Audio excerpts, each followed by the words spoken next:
Hello and welcome to the Accursed in Boston live, actual play streamed. I want to thank you all for joining us for this session 0 where we go over character creation and who our characters are going to be. I am the Awkward GM Corbin. You can find me on YouTube at the Awkward GM Corbin, where I talk about a lot of things Onyx Path related, as well as other stuff not Onyx Path related, but mainly Curseborne. I will say Simon isn't with us right now. He will be here in a bit. He is with Tabletop Almanac, where I run with him a alien RPG game where he is the GM. And I will now pass it along to Chaz. Hello, my name is Chaz. I am a recent PhD graduate where I look at video games and music and power dynamics and all these fun things, which is just my fancy way of saying, like, I want to have a class where I can force my students to listen to video game music. That is the dream. That is the ultimate goal. And I am super excited to be playing with everyone. And so I'll pass it on to Charlotte. Hi, everyone. I'm Charlotte. You can find me at Words and Witchcraft, and I'm very excited to play Curseborne. Awesome. And just to give everyone a bit of a brief overview of what to expect with Accursed in Boston, the expectation I'm running with is that we are going to be having a sort of more mature adult-themed game. We're not going to go into things like sex or anything too crazy like violence against children or anything of that nature, but we will be going into a bit of body horror and horror elements. If there's anything that pops up immediately, I will give a trigger warning for that, but this is session 0, so you don't have to really worry about that.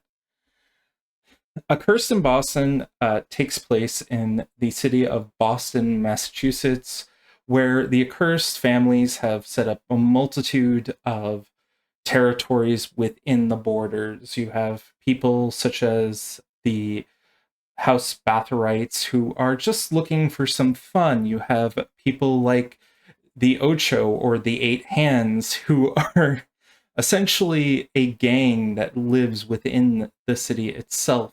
And of course, you have others out there that I may not go into as much detail for the moment, but we may touch upon later on. Boston is a major city in the United States. It has a lot of goings on. The nightlife is present. The people are on edge. It is a world, for Curseborne at least, where there are places in between where the reality of our world is and the fantasy of the outside begins, where in these liminal spaces, ghosts, monsters, creatures haunt and terrorize mortals. It is a kind of hodgepodge, if you will, of the horror stories that you hear on YouTube, TikTok, urban legends that got passed at the schoolyard or through word of mouth from families. And where we begin today is we are going to be doing our character creation. Now, I reached out to my players beforehand and asked them what type of character they wish to play, specifically the lineage and the family. So lineage would be something like Dead, Primal, Hungry, Sorcerer, and Outcast. And family would be, there are like 31 families, so I'm not going to go listing all of them. Shall we begin in reverse order with Charlotte? What character are you bringing to the table? I'm a spider person. Awesome. The Eight Hands, which are a primal family. Right now, that's all you got, right? As far as yeah. You're thinking? Okay. And Chaz, what character are you looking to start with? I am looking to start uh, as one of the Hungary, specifically House Bathory, House Bathorite. Awesome. House Bathorite is a really good one. They are the sort of, I would say, traditional vampires, but they are blood bathers. So Bathory, Bath, they do bathe in blood um, to gain powers and other such nonsense. And I do have a ping from Simon. He will be with us momentarily, but we shall continue on just for the moment. I'm bringing up the manuscript. We are using the manuscript for today's character creation session. Uh, the chapter is the character creation section, which is making an accursed. Our quick reference here, we have our concept, which is a one-line description of your character. It doesn't have to be a one-line description. I usually am very loosey-goosey with the concept, but we already have our path, our lineage path chosen for you two. We have, because Charlotte's in 8 hands, you are part of the Primal path. Because Chaz is part of the House Bathory, you are part of the Hungry path. And then your family path is, of course, 8 hands and House Bathory. And then you have your role path. And we can select that from the list that we have here. And we can also play around with that if we want, because sometimes the role that you want to have isn't present. Roles can sometimes be occupation or jobs that you have outside of being part of the accursed, but you might want to put something in there that is your relationship with the accursed. So for some people, it might be, oh, I'm a school teacher in the morning, so I'll put academic as myself being a school teacher.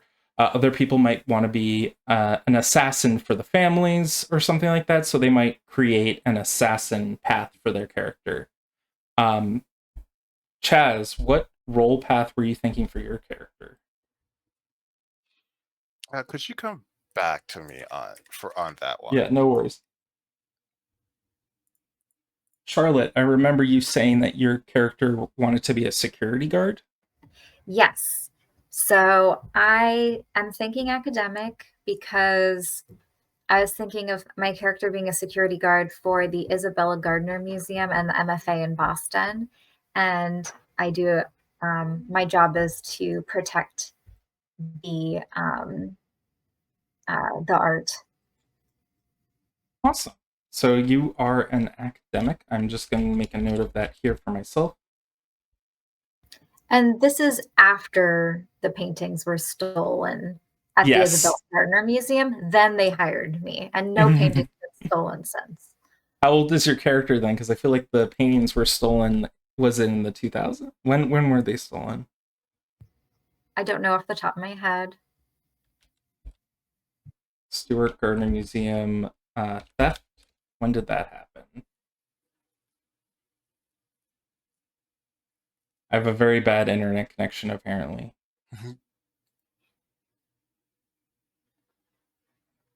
I need to stop using all my resources on Chrome. Apologies. We can come back to that later. It's not important for the moment, but it was after the theft. I'll write that down. 1990. 1990. Okay. So your character is probably like in her 50s or older a little? Yeah, 50 sounds good. Okay.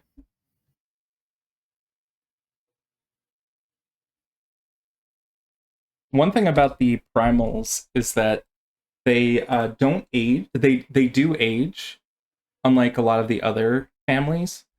So that's just something to note, I would say.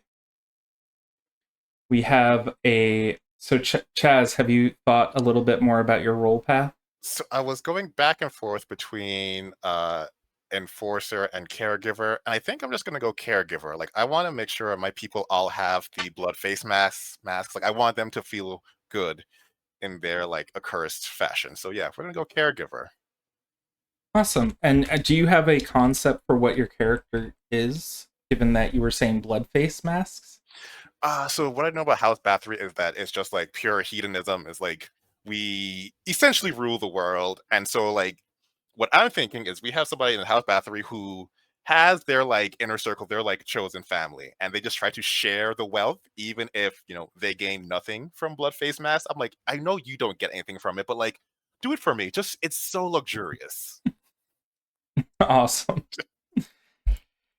So you'd be like a kind of like a spa runner or something. Like I don't.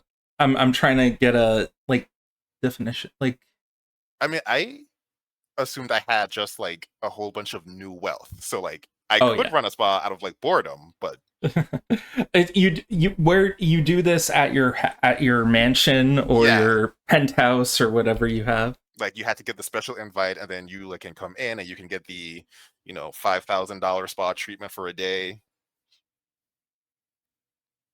Okay, I have that written down as special space mask spa runner. illicit special. Yeah. Okay, awesome. And then we've got from that part of the PDF. We just chose your path, your role path. We should do which one is your major path? Which one determines your major stats? So you can only select either your lineage or your family path as your major path. Role path cannot, just because the inheritances that you get from lineage and family, at least I'm assuming, are magical, whereas if you got one from your role path, it wouldn't be magical. So which ones were you thinking would be your major path? Chaz, shall I go back to you, or So do you? I'm pretty sure I want the House Bathory to be my major. I'm just double checking the lineage. Or I'm pretty sure I want family, I should say, but I'm just double checking Yeah, what I get from that. I can list off a few while you're reading that, because I've got the PDF open here. So if we go to Hungary, we go to House Bathory. Your path gives you major attributes, with physical being your highest, mental being your second highest, and social being your second, tied for your second highest as well. Um, you can have like access, which is a fancy way of saying like your contact for this path. Could be someone who has like access to a rare art collection, uh, a martial arts trainer, a meat locker, a BDSM dungeon, or an old castle and house. You get access to a secret spell called Predator's Roar, which I think is from the Primal lineage normally, Okay. but you get access it because that's your sort of like special thing about your family. And then your major inheritance for House Bathory is your control over yourself gives you power when you are suffering from any status effect. You gain a new resolution condition that you can engage in to remove it. After you cover your face in blood, you resolve the condition. You can only do this once per scene. And you can do it in many different ways. I like how it's like, you can cover your face in blood by having it rubbed on you, or you could have it as like a perfume or Just like cologne that you spritz on your face. And of course, you will get access to one of the motifs. There are 3 listed here. They mainly depend on the attunement of spells that you use.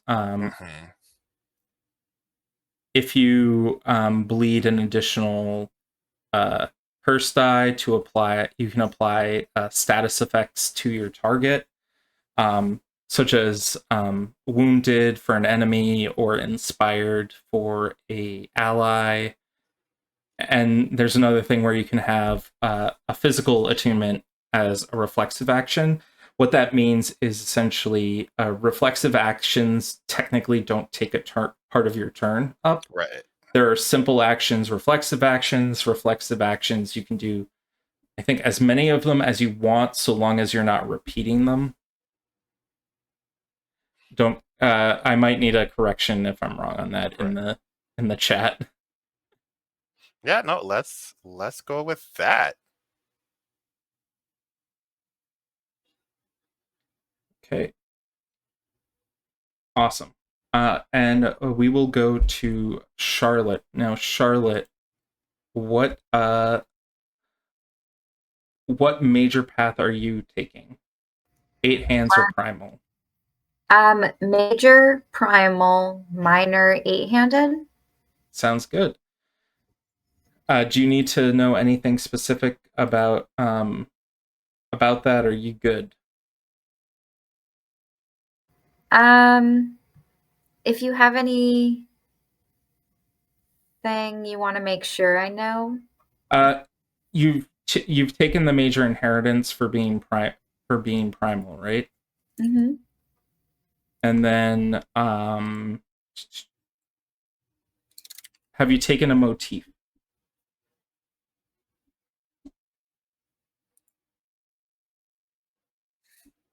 I'm sorry, I'm scrolling down here because it's been a while since going through all these. I've somehow I went from primal to sorcerer, and I don't know how I did that. I can't wait for the full book to come out. I'm really excited about it because I like having things laid out properly. Okay, we have so your major inheritance is the creature's heightens a primal's senses, driving them to curiosity and exploration. These exceptional hunters and trackers can't miss the smallest cues. When taking an action to hunt or track a target, add your primal's entanglement, which will be 1, as hits that apply before the roll. Additionally, the first time in a session the primal gains a piece of evidence, you may gain a second without spending anything, which is nice. And your motif is from your 8 hands. I forgot about that.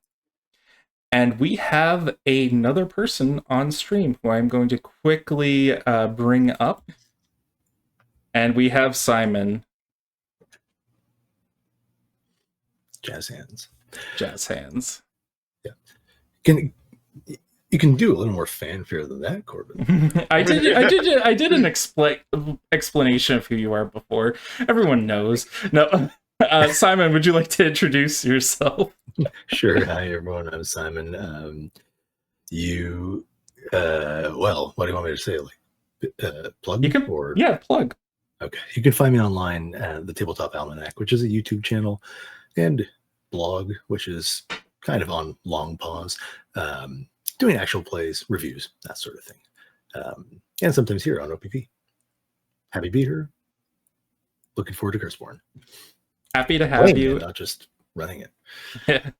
Happy to have you, and I'm glad you could make it. Would you like to introduce your character? Like what we were just going through the character creation steps, so can you just briefly say which family you're running, which lineage and family? Sure. So I have decided on an outcast because I think the otherworldly beings and connections.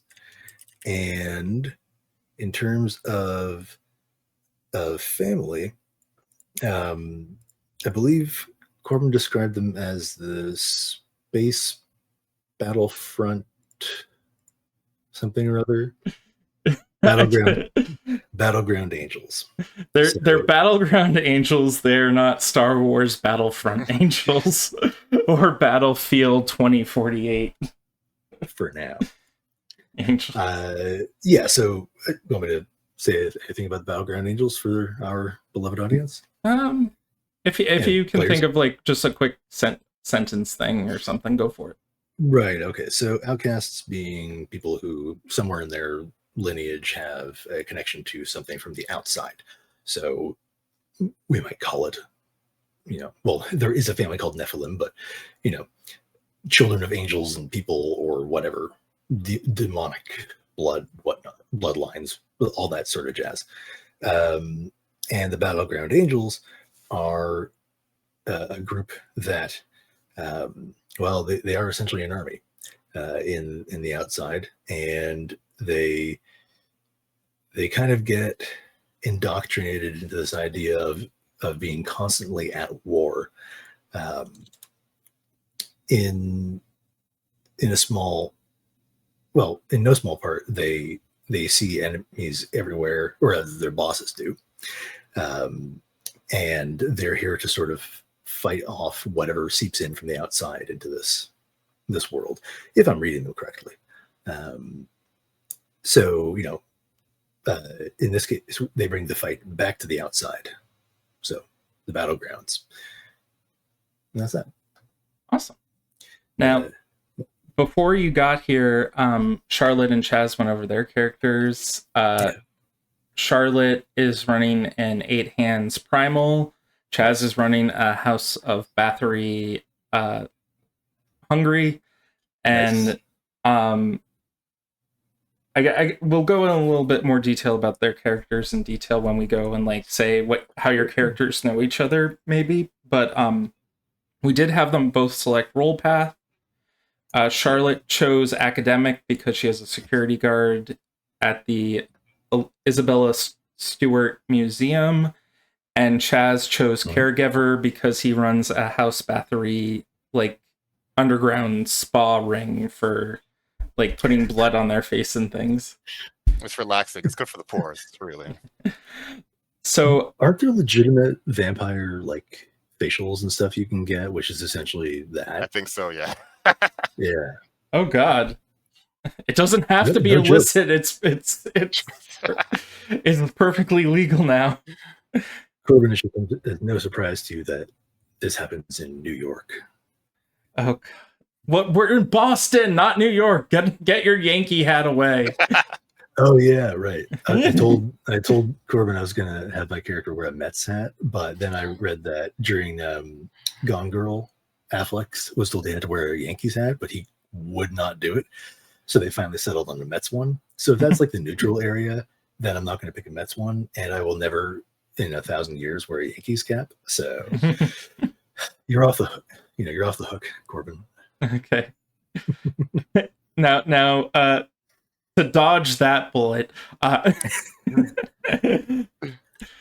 Red Sox territory. We're going to select your role path. Have you looked at the role paths yet? At one time, and I am going to just review them here.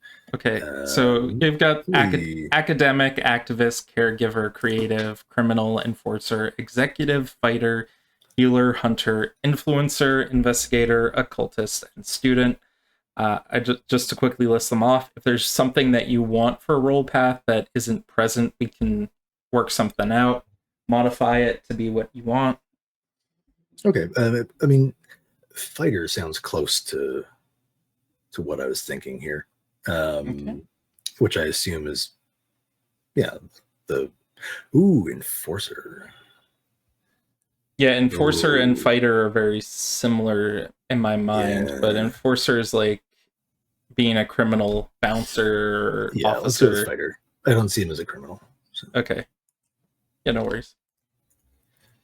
So what of the lineage and family path will be your major path? This will get you your inheritance as opposed to just... this will decide what major path inheritance you have, as well as like your starting stats. I guess I'm trying to think no, I think Battleground Angel probably. So family over lineage. Okay. I think he takes his job more seriously than he takes his like overall species or something to that effect. Like, yeah. He would be just as willing to take out another Battleground Angel who is being a, jerk ass as he would I was going to say a vampire, but let's say a werewolf. Thank you. So your major path inheritance is that you play well with others when you believe your causes align. Teamwork actions involving you and at least one other curse are made at -1 difficulty, which can bring it down to difficulty 0, which is pretty nice. Yeah. So now that we've done that part of it, we go to the more... Sorry. Brain is mush right now.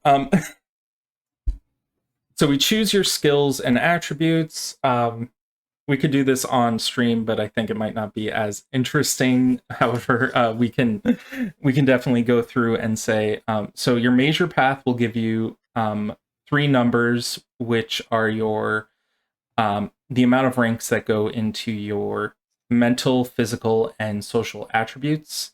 All attributes start at 1, so there's nothing that's at 0. And you allocate your major path points to each of those individual arenas. So if you have, say, like 3 mental, you can allocate that across your intellect, cunning, or resolve, I believe. And same thing with physical, where it's your might, dexterity, and stamina, and your social, which is, I believe, presence, manipulation, and composure. Now, if I got any of that wrong, I apologize. I have multiple systems in my head, and everything goes a little wonky. Whenever you got D10 die pool systems, all 20 of them. Yeah. It looks like I got it right. I got it right. Your minor paths also give you attribute dots, but not as many. So you will add those to your character as well. And then you will gain skills. For your major path, I'm trying to remember. I don't think skills change with your major path. Double checking. So each of your paths have skills associated with it. So you'll have like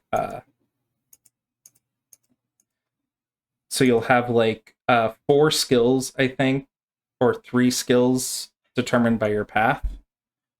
Yeah. And you can allocate the number of points for your path to each of those 3 skills, 1 of them, 2 of them, 3 of them, depending on you want.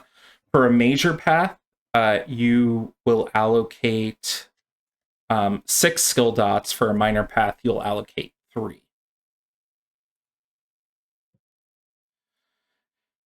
So, for instance, Charlotte has Primal as her major path, which gives you access to the skills Athletics, Close Combat, and Survival, and you'll have 6 points to allocate.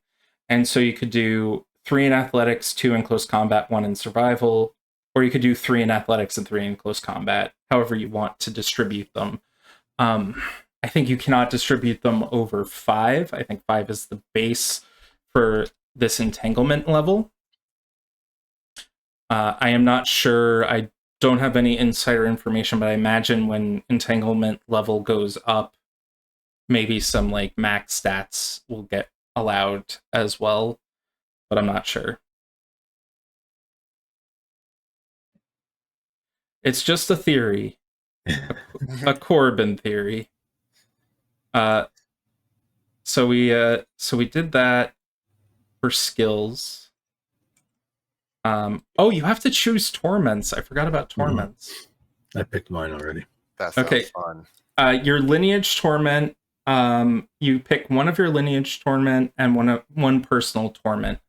This is from your so we'll start with the lineage one. So for prime, let's do Bathory because Chaz. I don't want to go through. I don't want to focus too much on one character type. So let's go over here for the Hungary. So for your torments, as House Bathory, you can choose either Boundless Hunger or Take What's Mine. When you choose a torment, this is something roleplay related that you can activate essentially as a form of roleplay that gives you momentum.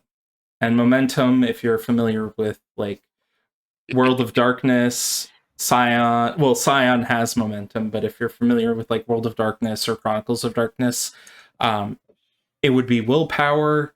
And if you think of something like Dungeons and Dragons, it would be inspiration die. It basically it's a resource that you can spend to re-roll dice or get bonuses on dice rolls.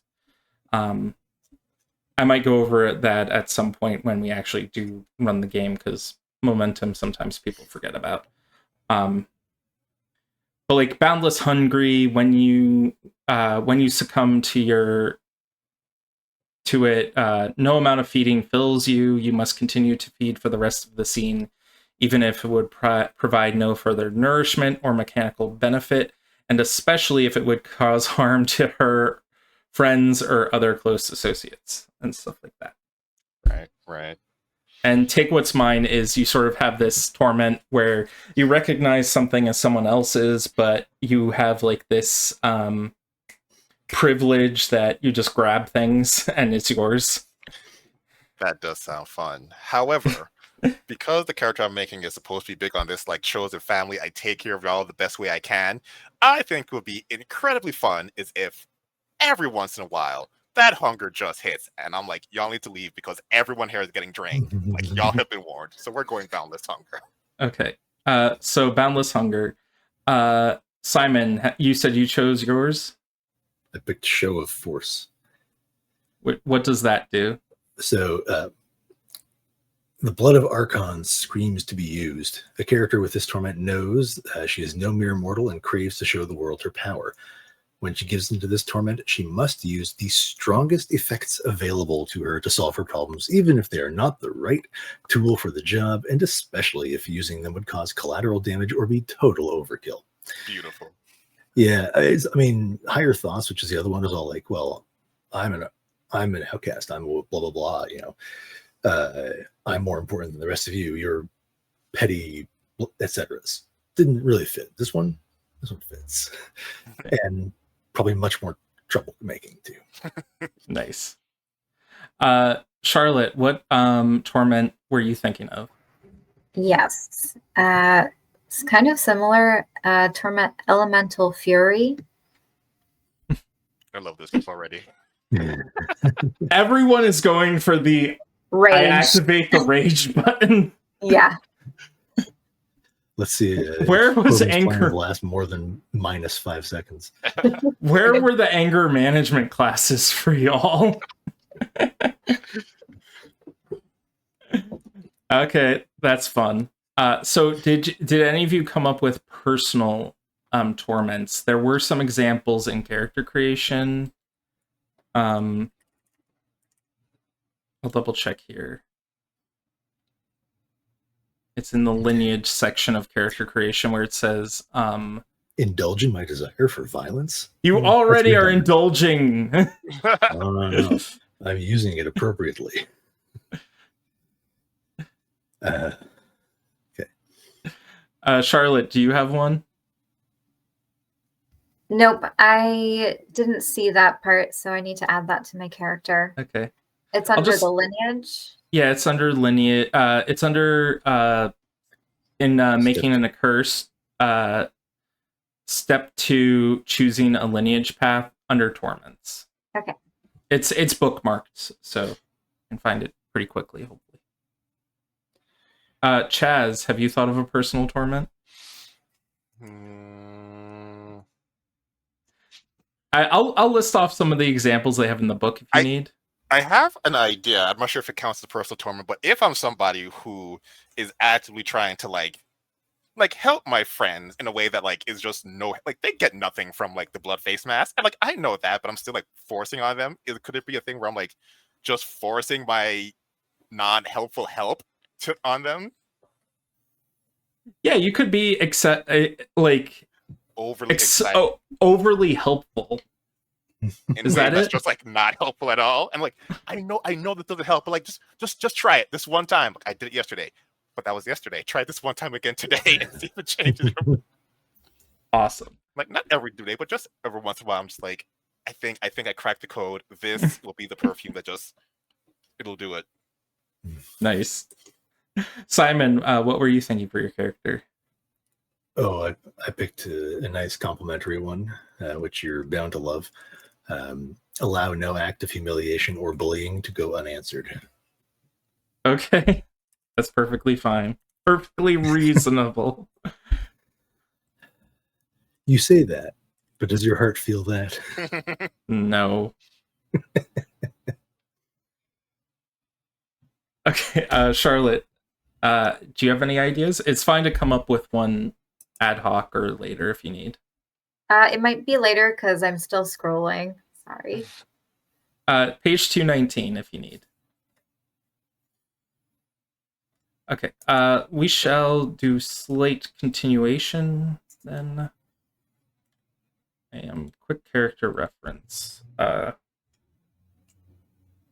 So we did skills. We did oh no, there are extra. You get extra skill dots. So I will say that later. So we did torments. We did inheritance. We did major and minor path. We did skills and attributes. However, you gain 4 additional skill dots that you can distribute in any of your skills.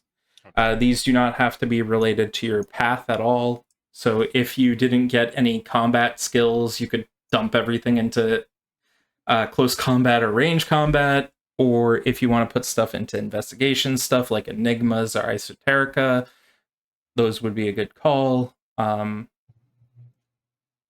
If you need any advice on what skills you'd want to put in, I can like give some, but this system's pretty open. If you want a particular skill for anything, like if you want to roll a particular skill for an action, you can sort of just justify it to me as the story guide, and I can say if it works or not. For instance, I might say trying to sneak around might be a larceny dexterity check, whereas some people might say, oh, that sounds more like a cunning larceny check. Or maybe if you're doing in the woods, what if I want to like sneak around, like cover myself in mud like in the Predator movies? Maybe that's a survival plus cunning check or something. Just as FYI for the people out there unfamiliar with how story path works. Now you gain 3 spells from either your character's lineage practice spell, or sorry, I skipped ahead. You gain 5 dots to distribute between 3 contacts. So you get a contact for each of your paths. So your lineage, family, and role path, you'll have contacts, and you can distribute 5 dots into them. These dots will be equivalent to like an enhancement for the die roll when you use your contact. So for instance, if you need someone who is an expert in, say, academia, but you don't have any culture dots for your character, you could call up your contact at, say, the museum or at a college and say, hey, I need to find out something about this particular artist. And then you would get a +2 enhancement if you have 2 dots in that contact to roll. Let's start with Simon. What type of contact do you think you would have for your lineage? Now, for my lineage? Okay. Yeah. So yeah. Now, for like lineage for myself, I would say like this could be someone who is within a cursed society that you know in like a different family or in a different, but within the same lineage, or it could be someone in a completely different lineage. It doesn't necessarily have to be someone like that, but it's someone who you've met through that aspect of your character.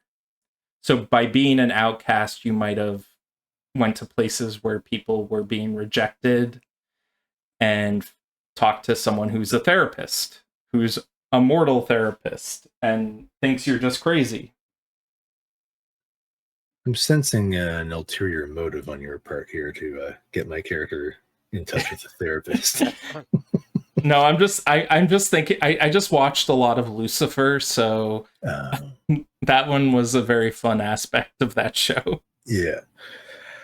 Well, in terms, these are connected to assets or just their They're connected to your path and Just the path. access.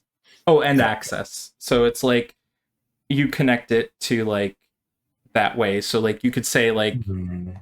a Battleground Angel, I think, has like, or sorry, a Outcast. If I go to the Outcast path,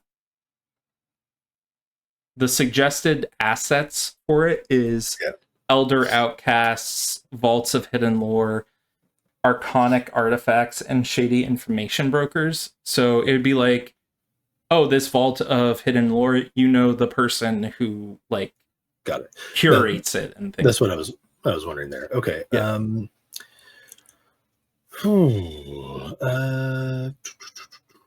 Well, let's go with the Shady Information Broker as the actual contact too. And that's 1 point in it. Yep. Okay.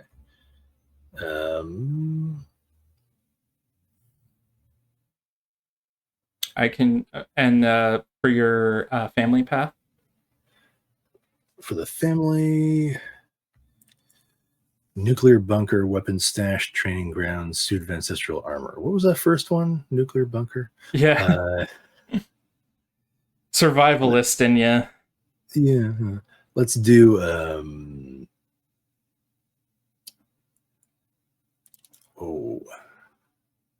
let's do weapon stash. Okay, So yeah, you know someone who will sell weapons to you or something. yeah, I know an arms dealer. Yep. And then lastly, you have your role path, which you chose fighter. Yeah.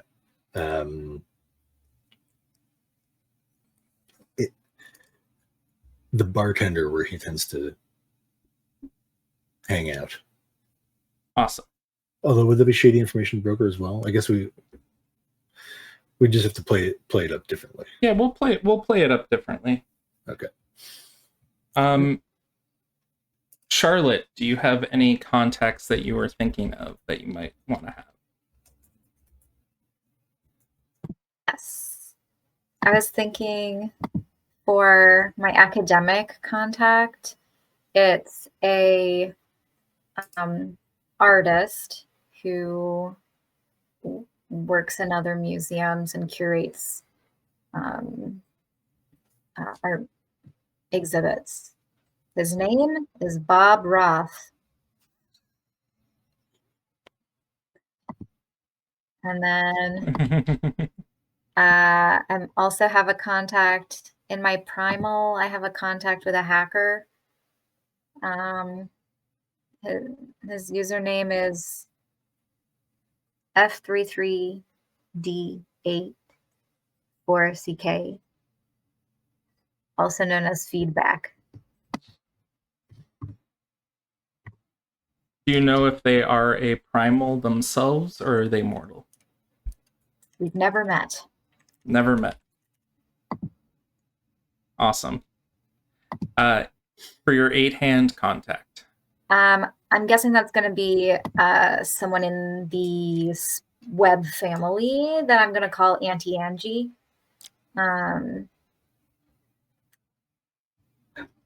Yes.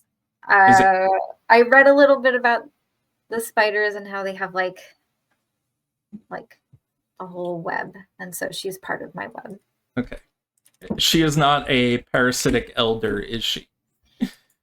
No, she's not trying to eat me. She's a young, cool ant. Yeah. Awesome. Chaz. So for my hungry contact, I would like to have befriended a hungry archaeologist who just like does research on, cause I saw there was something like relic items and weapons. So like, yeah, I want someone who like goes out into the world and like, there was hungry here 1,000 years ago and we found this chalice and it's something magical. What is it? We don't know. Just let them do their thing. I'm just enthralled by the work they do. Awesome. Do you have any idea what family they are part of? Are they part of your family or are they one of the others? Which is the one that's like, we like emotions? I think that's the Black Hearts. I think they're the ones that feed on. I think they're a black heart because they go and like they like try to like build together, understand ancient societies based on the emotions they assume are in these items that they've found. Awesome. That's why they're so good, and also they've been alive for like a couple thousand years, so it's easier to like be an archaeologist when you were alive when the city was there. Awesome. For your house Bathory contact. Honestly, I just want someone who is rich and has a big house.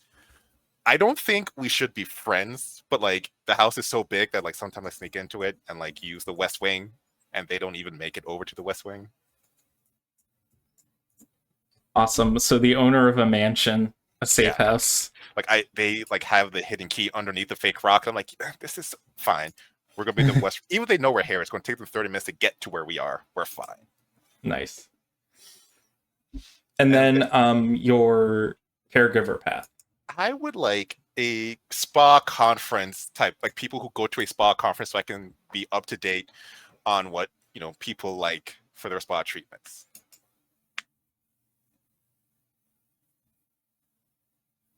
Okay. A researcher of spa. Yes. Awesome. I like all these ones. I gravitate to a lot of them. Hopefully this will be a sort of like a short campaign of like 3 months. I don't know how many sessions that's going to be, but I've locked you guys in and you can't back out now. But hopefully we can touch on all these different contexts. It'll be nice to have them in there. Okay, so now that we did that, you set your health, defense, and entanglement. Your entanglement is going to be 1. Your health is going to be 8, I believe. I think everyone starts with the same amount of health. Mm-hmm. I'm looking at the ready-made character sheets that they put up because I know that's a thing. Oh, they don't put the health there because it's already built in. Okay. So let's see here. Finalize statistics. Defense is 1. Your character's integrity is 1. You have 3 injury levels, which are made up of 7 injuries, and you all start at entanglement 1. We did contacts. There's some tags that I'll message you guys later about the tags that you assign to your contacts. This is stuff like archive, which is like a researcher, dangerous, which is someone who will help you fight, fence, informant, influential, investigator, mentor, moneyed, security, sneak, and supernatural. So you can sort of like tag that keyword to your various contacts if you wish. That'll just tell us a little bit more about like what they're mechanically are giving you. It doesn't have like a mechanical benefit. It's just like, okay, this person's sneaky, so they're going to help you with like larceny checks probably, or something akin there. It's a little bit wishy-washy, I guess. I don't know. Sorry to use that word. I'm probably not wishy-washy, but that's what came to mind. Now we gain 5 edge dots and 3 spells. We'll do the edge dots first. Has anyone looked into the edges at all? I did. You did. Okay. You lose points. No. Fair. No. I'll go over the edges just quickly. We don't need to do them this session because selecting edges can be kind of crazy. There are 4 different types of edges. Each one of them sort of falls in line with the modes of play for the game. You have action edges, which are your combat-based ones, combat and sort of like physical arena-type abilities. Influence is more your social type edges, and investigation is your sort of mental edges. And then for the 4th edge type, you have supernatural edges, which are magical inclined ones that do various different things. So you have things like allure, which is if you're a hungry lineage, you're too appealing to be resisted. You have something you can deploy that draws prey closer to you, no questions asked. This might be a pleasing voice, pheromones, or clever multi-level marketing scheme. Whenever you choose to attract prey, reduce their defense by integrity and defense by 1, which can bring mundane characters down to 0. It's the heat little thing there. There are a variety of edges. If anyone has any questions on like what type of edges they'd like, just let me know. Most of the prerequisites are stuff like are you part of this particular lineage? Do you have at least 2 dots in this skill or attribute? None of them are too taxing.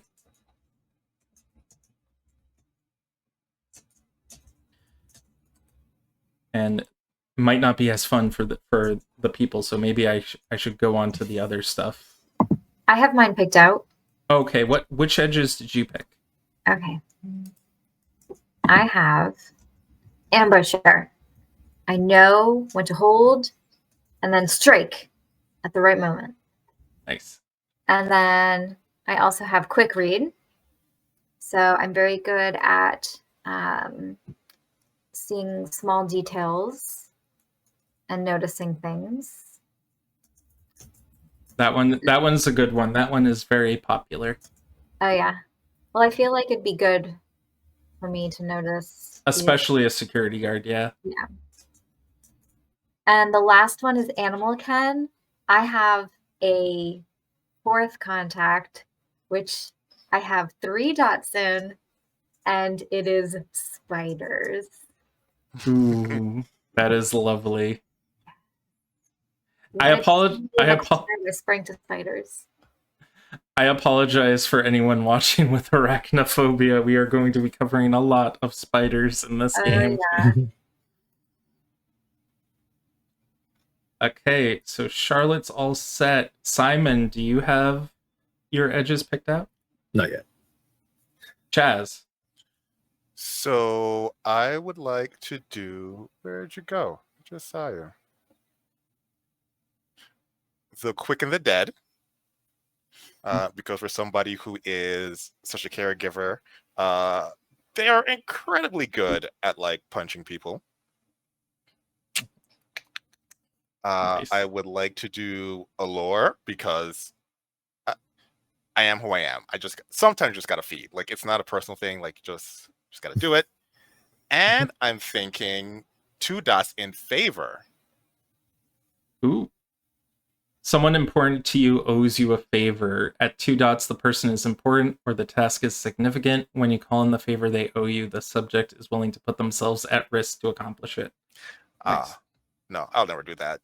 They're too nice. Okay, we'll come up with something else. They're willing to do it. It's just like I think it's perfectly fine. It's not like they'll put their life at risk for you, but they'll definitely like be willing to risk a little, like getting injured maybe. Yeah, we'll do 2 dots for someone who I owe a favor to, or they owe a favor to me. Yeah.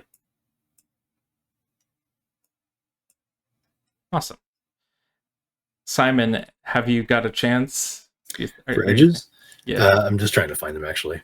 Okay, I'll list off a few. There's ambusher, field medic, hands on the wheel, which seems to be car related. Piloting, maneuverable. Your character can sort of move around. Medium, short range, close range as part of combat actions. So you have a trick on initiative where you can get into the best position and thing. Yeah. So I'll pop through this. Give me one moment. Okay. We can move on to spells so that we're not... do that, and I'll catch up on that. Before we do that, I'm gonna switch out my the last one to relic because I can get me a fancy scythe. So yeah, we're gonna do that. Okay. Yeah. You're picking one of the pre-existing ones. I did not see a pre-existing one. I just want a scythe. So if I have to spend 2 of my 5 points on a thing to get a scythe, yeah, we'll do that. Oh, I did send you guys sort of like not previews, but descriptions of the different families in Boston. Did any of you get to read them? Yes. Yeah, a little bit. Charlotte, did you? I read a lot of things. Oh, sorry. I sent a DM with like the 8 hands in Boston, what they're like. Oh yeah. Yeah. So I did. So I might go over that at the end, but I sent for Chaz in particular. The one I sent to you has a heirloom in it. If you want to take that, which is a special bath. Yep, I remember that. That one might be good. But yeah, got 2 writes of that, and I'll see if I want that special bath. Just kind of like, after a long day, just. Yeah, it's called the mirrored bath.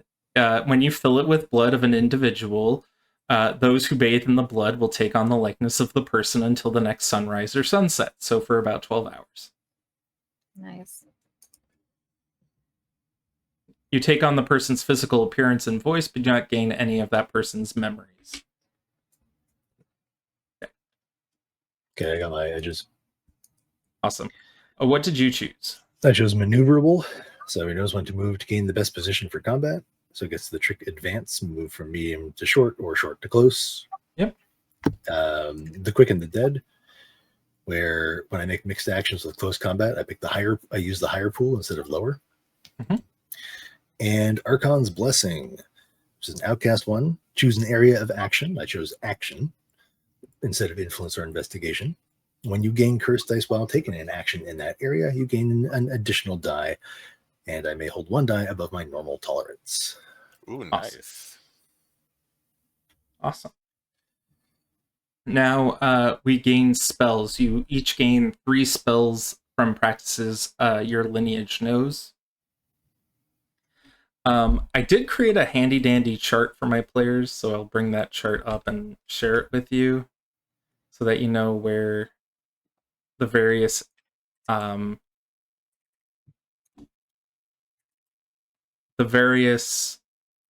spells you can use are. Ugh. Trying to think. Okay, I will share it with you. So does that include our secret spell?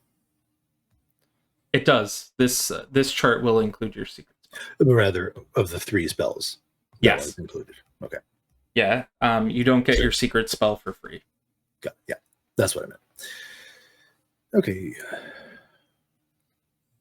So if you were an Outcast Battleground Angel, I suggest copying the PDF, the spreadsheet I sent, so you can filter it yourself. Or actually, you know what? I can duplicate this. There's one for Simon. There's one for... Oh no. Can't do it. No, I can. It's just I edited the one for Simon with the one for Chaz. So you should see down there that there is one for each of you now. And 8 hands is coming up.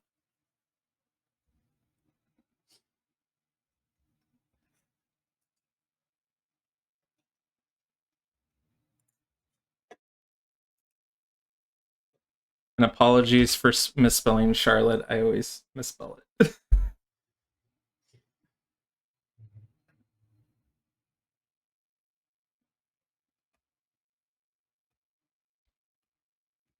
There we go. Are you all good with your spell lists now? That I am. Mm-hmm. Okay, good. Yeah.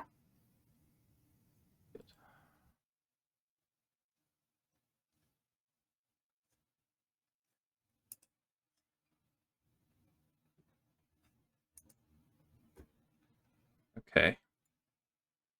There are a lot of spells, and sort of Charlotte's got, I think, starts at 4, about 20 spells. Simon's got 22, and Chaz has 20. If I did my math correctly.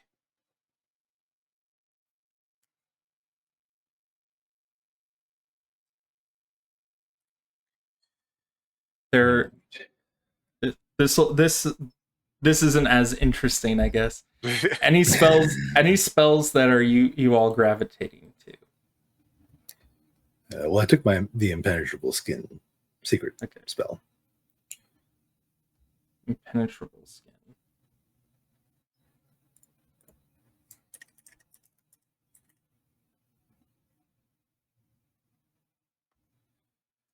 Man, I am so unfamiliar with all the spells. There are just so many of them. They're all pretty fun, though. At least you don't have to adjudicate whether or not our spheres would allow us to do that. Oh, God. You know me on that. I am just... It's been a while. I'm not much of a person who likes that stuff, but if people want that, if they want to have spheres, I've heard a lot of people are using chaos magic from the world below, which kind of allows you to do stuff like that.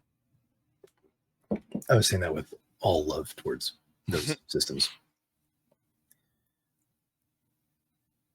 So impenetrable skin, use an action to gain 3 armor that lasts until the end of the scene and does not stack with any other sources of armor. If you notice there are advances under spells, you don't have to worry about that because you're not high enough entanglement level for that yet.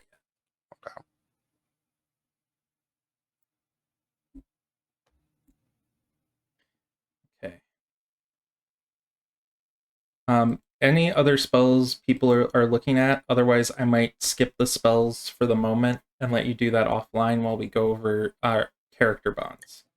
Sure. Are we restricted by the attunements? No, but attunements do factor in with your motif usually.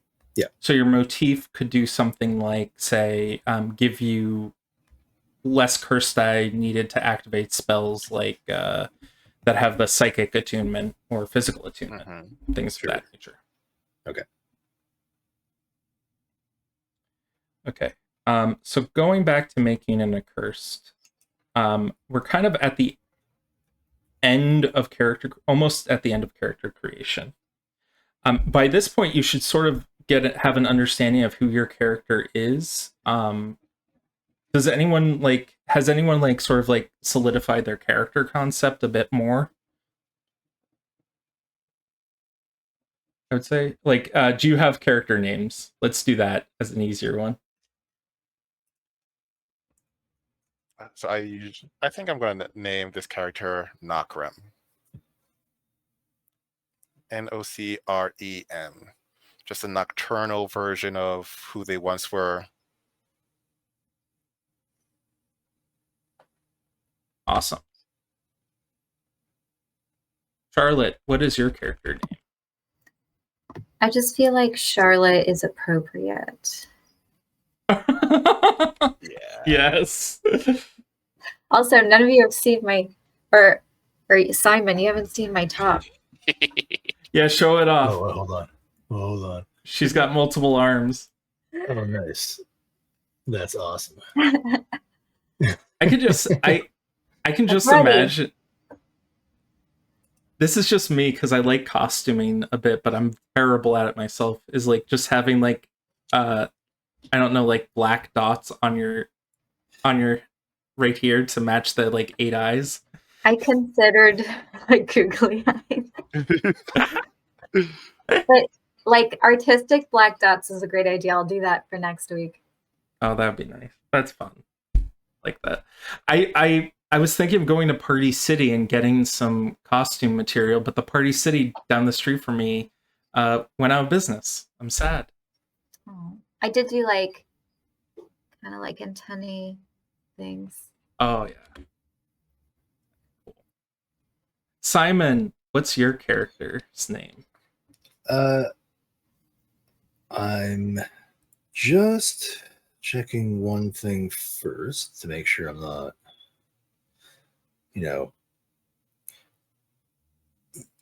yeah, okay. So, his name is Wade, and that's what, well, Wade Belmont is his legal name, and then amongst the Battleground Angels, he goes by Isakariel, which is a slight mutation on Sarakiel, the archangel who leads souls to judgment. Awesome. Cool. So we got that going. Now, here's the question is, how do all of you know each other? Which has been, like, tormenting me for weeks now. Okay. Well, they're in a bar, I assume. I feel like involved. Sorry, I keep interrupting. no, it's okay. I just feel like Charlotte would probably love a face mask. Probably like it's kind of above her budget, but she'll treat herself like every couple of years. If you did anything to endear yourself to Nokrem, I mean anything, even like, oh, that's a nice color for the wall. Like, Nokrem doesn't do this for money, so like you're getting it for free. You'll be like working, and then I'll just be like, hey, I got a new face mask. You want to stop from work and like, come on, yeah. Okay, we know each other then. We're friends. Yeah. I bring you in to like the late night when it's open, like to individuals, and you can like go into the center garden where it's usually closed off to people. That is beautiful. It feels like so special. Like, this is great. Yeah, well, I like that. Oh. And it really works. Like, I'm 50 years old and I look flawless. If you just like let it soak in, like it really does like exfoliate the pores. It's great for your skin. And Nokrem has 5 might and 5 close combat, so it makes sense that at some point Nokrem and Wade were fighting together or like some sort of thing. Yeah. How do you feel about getting kicked out of bars for fighting? So Nokrem is a hedonist at heart. Yeah, that sounds fun. Maybe it was one of those wind up in jail and look next to each other and go, that was fun. Let's do it again. Yeah, let's do this again. Okay.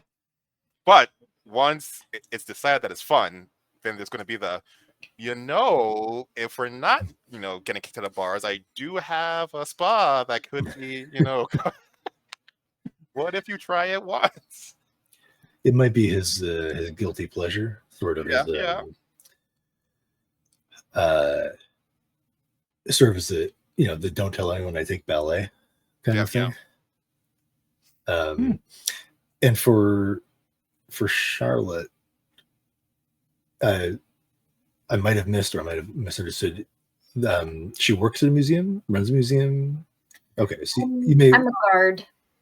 A guard. Okay. So you would certainly be interested in antiquities and specifically in the armaments variety, but so yeah, maybe in a similar sense to Nokrem, where he brings him along one time. Like, I have a friend who would love to have one of the behind after hours access to this, and he's like, I'm the friend. Show me the swords. I bring you to the daggers in their sheaths, and I tell you all about their history and where they come from. Excellent. Awesome. And so now you get to choose the bonds between the players at this point. So these are your player characters have bonds to each other. So we've already talked about what those bonds are, but there is a bond rating, which gets used as sort of like a beneficial like bonus for teamwork actions, I think. I might be running it as a bonus for teamwork actions, but you assign one person with a bond rating of 2 and one person with a bond rating of 1. It does not need to be reciprocal. Mm-hmm. So the examples here is like 1 is casual acquaintance, 2 is sort of like friends, 3 is Chum. like childhood friend, Right. and 4 could be like even an intense rivalry or something.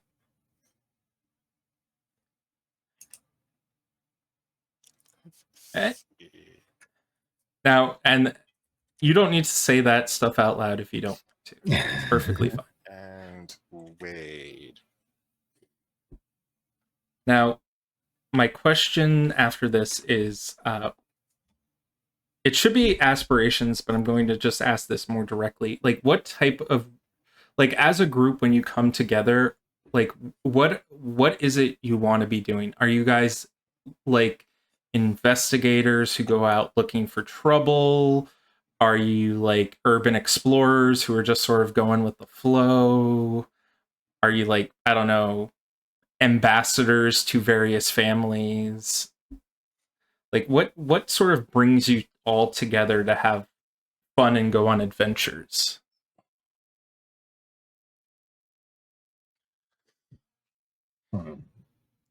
Are you reluctant adventurers? Is this a tale of being in the wrong place at the wrong time? Those are always fun. If we are reluctant adventurers, it's because somebody keeps purposely poking the bear and being like, oh no, I guess we have to do this thing, because once again, chaos is fun and we're just gonna God, gonna have some really difficult moments. In terms of, let's poke the bear. Okay, let's excessively overreact to the situation. Well, that's it. Something about a curse that is touched on a little bit in the book is that the curse does kind of mess with y'all. Like, if fate wants to fuck with you, it's going to fuck with you. Mhm. Yeah, we are cursed. I think that's one thing with Charlotte is she is reluctant to explore Boston because she knows she's cursed. So she is kind of on the like, I don't know. But she knows that when she's exploring Boston and enjoying herself with you two, like the bear might be poked, but she knows like, you know, you guys can handle yourselves. And like she might get in a rage too, but she'll probably be okay as long as she's hanging out with you two. Awesome. Mm-hmm. So now we have aspirations, which are your long-term and short-term aspirations. You have 1 long-term, 2 short. Your long-term aspiration could be something like meet the person who created you, who cursed you. It could be something like establish a business within the city. Mhm. Avenge my parents' murder, discover if anyone has lifted this curse, move my human family out of the city and harm's way, or breaking up a kidnapping ring within the city.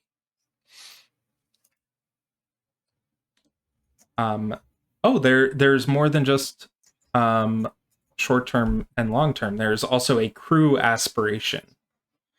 Ooh, I like those. So what would be the crew? We just talked about how you are reluctant adventurers. What would your crew aspiration be as part of this group? Mm. Like find fun secret underground bars.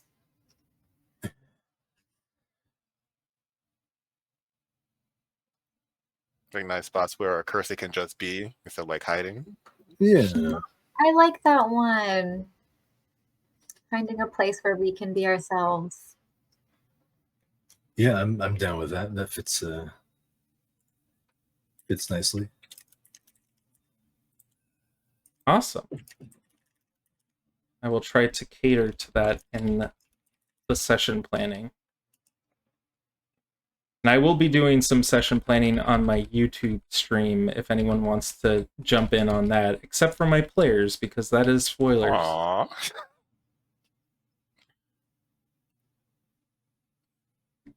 I do tend to go on like rambles and things where I'm just like, okay, but like if you, what's your favorite villain that you've ever run in a game?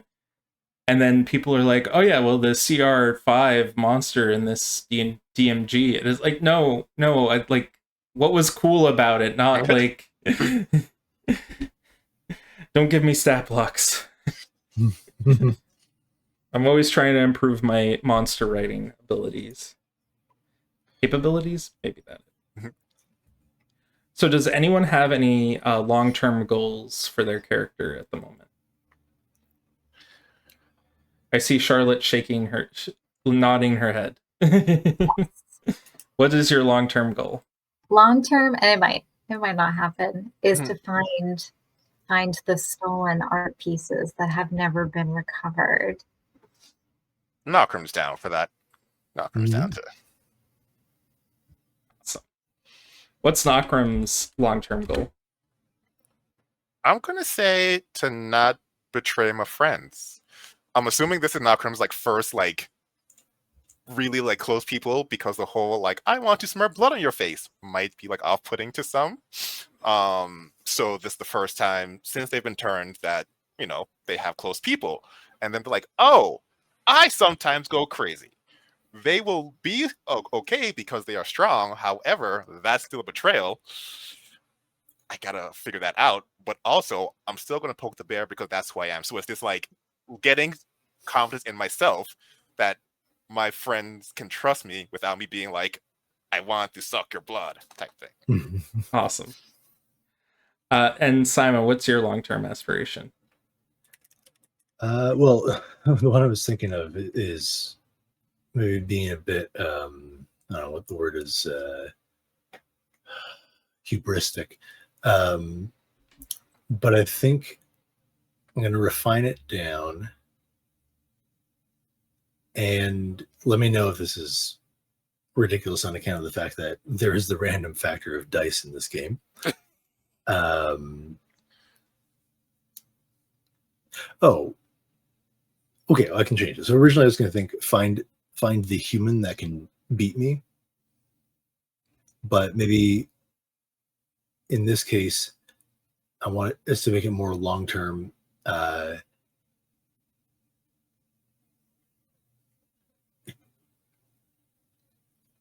Train humanity to defend itself. Ooh. And that would account for why he pulls a kind of Roadhouse Patrick Swayze sort of thing at times, where he'll just sit there and get in fights, because it doesn't matter who it is, they might run across something from the outside that would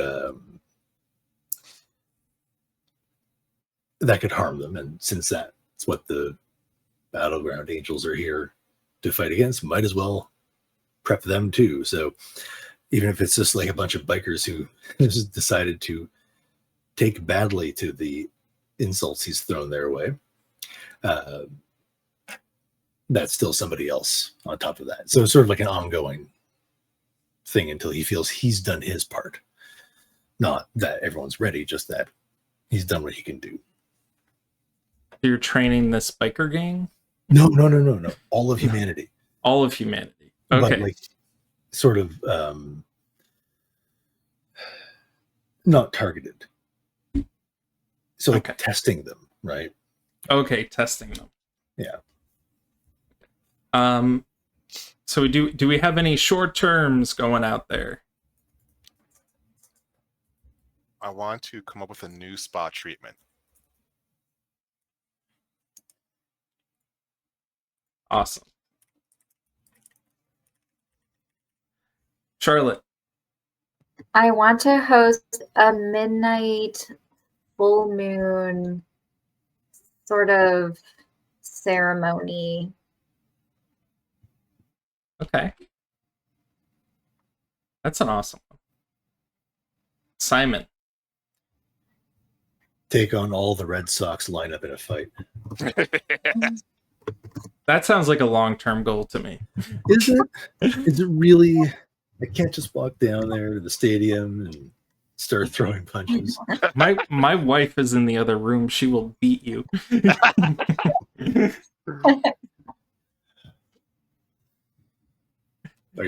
Get into a fight is your short-term goal. No, he always gets into fights. Get into a fight with Red Sox.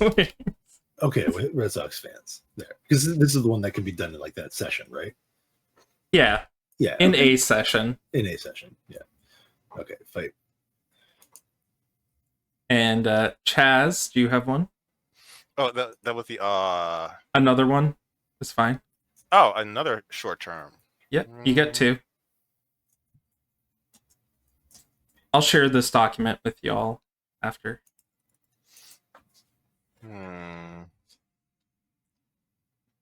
Yeah.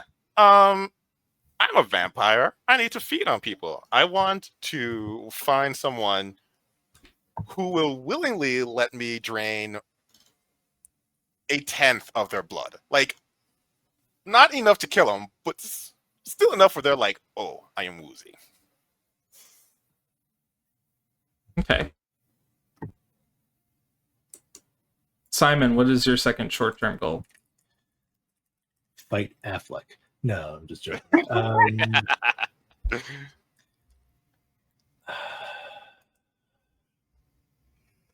Second short term. I gotta stop thinking of ways to troll Boston. I mean, because those are mainly just to get under Corbin's skin. I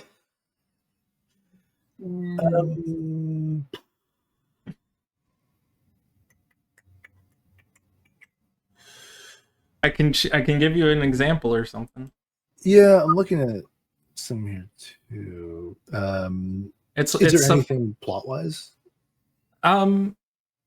So the plot line so far is going to be you guys established within the city. Probably the first session is going to be you all at a bar as some weird stuff starts going down. Mm-hmm. That's not instigated by us. Absolutely not. No, but you'll get dragged into it somehow. Naturally. You always do. How about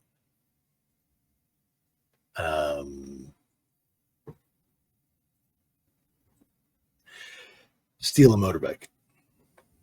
Steal a motorbike from a prominent biker gang in the area.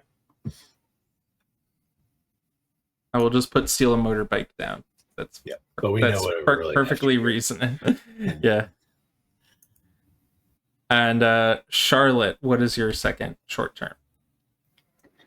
Knowing that we're gonna get into some trouble, I'm gonna put in jump on like the T last minute as the doors close and the person possibly pursuing me or I'm pursuing.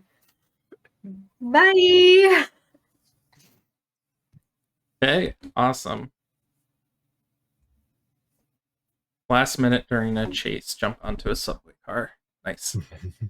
Okay, and that is essentially all she wrote, I think. We got through everything as part of character creation. What are you all excited for going forward? We'll start with Chaz. I'm excited for chaos because usually there's like 2 people who would do chaos and the other 2 are like, we accept this because this is a game. This is just 3 people who are like, this is going to be fun. And also, if there's anyone who's there, they're just being swept up in a hurricane that they cannot control. Awesome. Charlotte. I'm excited to learn more about the characters and everyone's curses and seeing like how we work around our curse. Awesome. And Simon. I mean, those are both really good. So, I mean, yes to both. I mean, exploring the world of the game and the system and just getting a better handle on it. I mean, that's partly what I'm interested in, but also, yeah, having a chaotic, calamitous time with this group. Also up there. Awesome. Okay, I think that's it for this session then. This session 0. Thank you all for coming. Thank you all for signing this agreement and doing this in blood so that you don't leave. And, and we'll meet back. I need to double check my schedule here because I realized next weekend is the 18th. That's fine. We will meet back the 18th at 8 p.m. Eastern Time to go for session 1 of Accursed in Boston. Let's sign off opposite way we did earlier. Simon, you can go first. All right. Well, so I'm Simon. I am the operator, I guess producer, because I do most of the tech and so on for the Tabletop Almanac, which is a YouTube channel that I started because I got tired of writing reviews and wanted to just talk about them instead. And also to do some actual plays with some fun people. Corbin's in the Alien one that we play through and has only so far lost one character, but that will change shortly, I'm sure.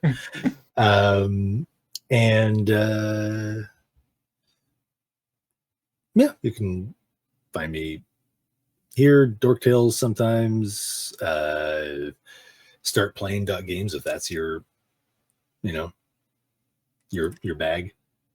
But yeah, that's me. Awesome. Charlotte. I'm Charlotte, playing Charlotte. You can find me at Words and Witchcraft on YouTube. Awesome. Chaz. I am Chaz, playing Nokrem. I occasionally DM things. I will be DMing a Scion game again in the next few weeks, so we'll keep you updated when that happens, but I cannot wait for this game to start in full swing. Awesome. And I've been the Awkward GM Corbin. You can find me on YouTube at theawkwardgmcorbin.com, or not .com, at Awkward GM Corbin. I tend to do live streams occasionally now for Curseborne campaign planning, which will give you a little bit of insight into this game going forward if you wish. If you don't wish to have spoilers, you can catch me back here next week at 8 p.m. Eastern Daylight Time at this point, I think it is, on Onyx Path's Twitch. Thank you so much, and I will transition over into the pre-roll. Bye!